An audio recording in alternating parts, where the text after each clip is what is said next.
I am Atiba Dyer, final year law student in the Faculty of Law at University of Technology, Jamaica. This commentary is being done in fulfillment of my final coursework assignment in the module Media Studies. The issue that I will be addressing in this commentary is the libel law reform in Jamaica and how it affects the media in general. Libel may be defined as a defamatory statement in a permanent form, most usually consisting of written words in a newspaper, book, pamphlet, etc. It also includes defamatory paintings, cartoons, effigies, news groups, and things published via the World Wide Web.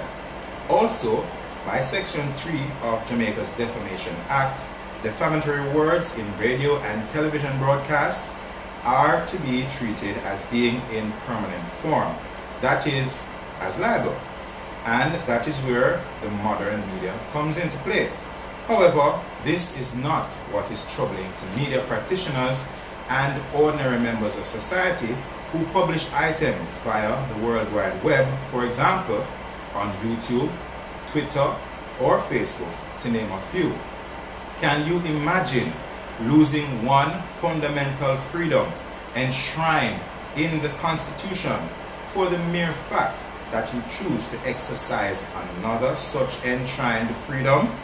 The rights of which I speak are the rights of freedom to one's liberty and the freedom to express one's views. Of course, in an ordinary or orderly society, it is not expected that one will be allowed to say anything with impunity.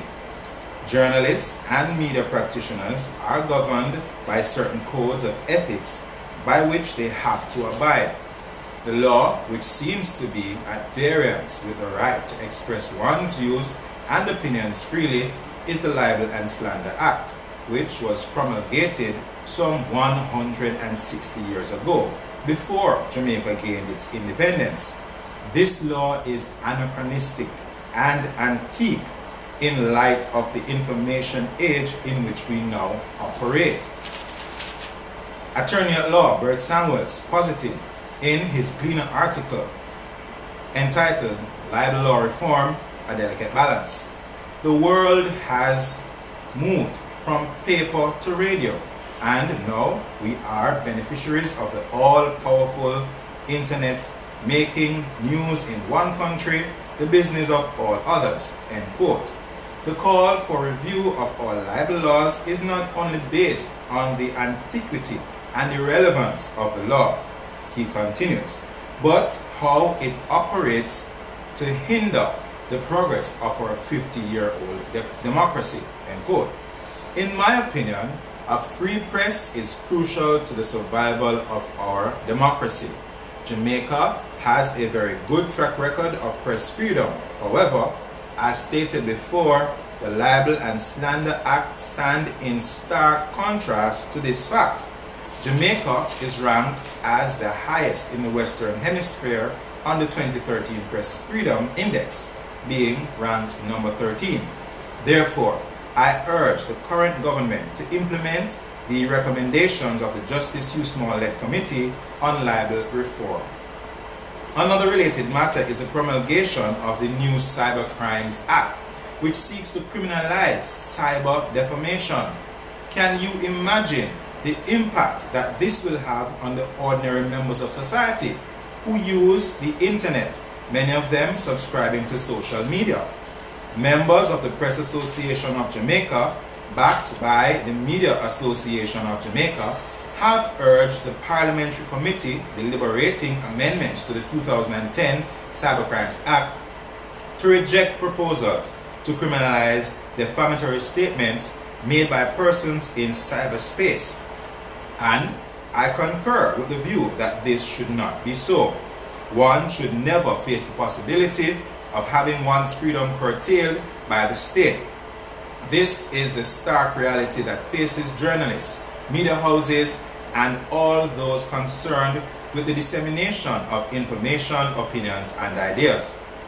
In fairness to this administration, the Justice Minister, Senator the Honorable Mark Golding, has tabled a bill in the Senate in which it is proposed to abolish criminal defamation.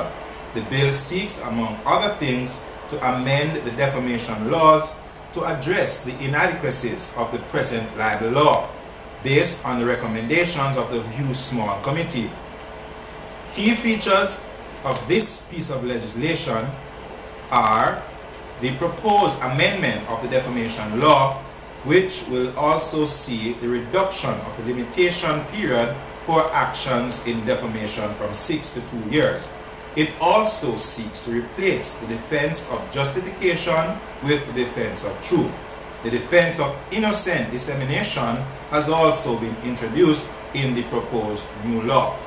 Therefore, in conclusion, I would urge that plans to reform Jamaica's libel laws be dealt with expeditiously. Thank you.